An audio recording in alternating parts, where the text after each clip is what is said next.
הסיפור מתחיל בחשיבותה של ירושלים להקמת מדינה. כל האזור היה מנדט בריטי. בתקופה המנדטורית קוימו שיירות לירושלים, החל ממשאיות בודדות ועד 250 משאיות בשיירה. כל זה כדי לספק ל100,000 תושבי ירושלים את הצרכים שלהם לצורך הלחימה על הקמת המדינה. הקימו חטיבה. חטיבה הוקמה כדי לכבוש את אזור לטרון, כולל המנזר ולחימה בירדנים, כך שנאפשר קשר רצוף פתוח לירושלים. החטיבה היא חטיבה 7.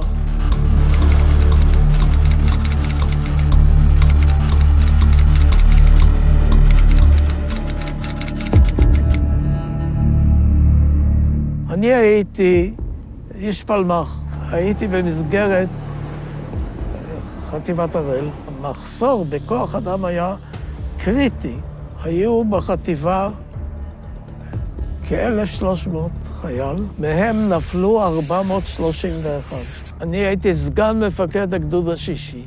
הורו לי לרדת לשפלה כדי להביא את התגבורת לחטיבת הראל. אני לקחתי משוריין בודד ונסעתי מירושלים עד שער הגיא. משער הגיא פניתי דרומה ועליתי על הכביש לכיוון לטרון. לא הייתה כל בעיה לקחת את 150 חיילים ולהוביל אותם ברגל לקריית ענבים. והגעתי למצב שבו אנחנו באוטובוסים הבאנו את 150 פה למטה לבית סוסין, ולכל חייל נתתי פצצת מרגמה 3 אינץ'. זאת אומרת ש150 פצצות מרגמה 3 אינץ', ומפקד ה-150 הלך ברגל עד קריית ענבים. פגש אותי אחד הקצינים בחטיבה עצמה, ואומר לי, עמוס, אנחנו עומדים לכבוש את לטרון, ואתה תיסע באוטובוסים לירושלים.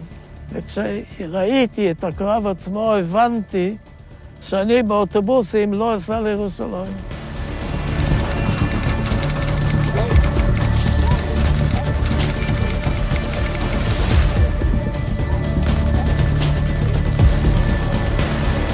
הם נכשלו פעמיים, אבל בהתקפה הראשונה, בנסיגה מלטרון, נכבשו 2 כפרים המצויים פה, בית ג'יז ובית סוסים.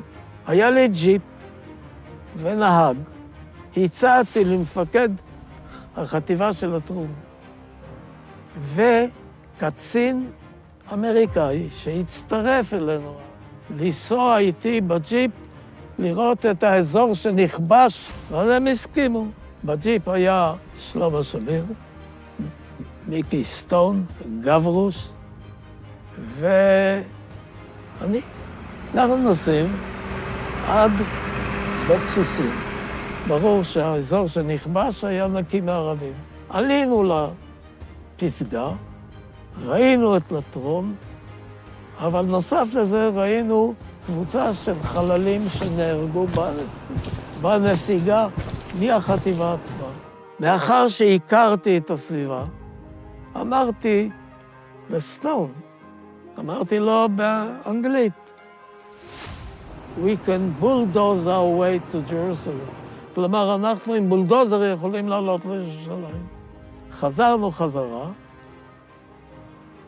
ואני עם הג'יפ, נשארתי ללון למטה על יד בית סוסין, ואני שומע רעש של רכב, ומגיע ג'יפ מכיוון הוואדי, בפיקודו של רעננה, ועוד 7 או 8 חיילים שסייעו בעליית הג'יפ על הגבעה והירידה לכיוון שבו אני הייתי.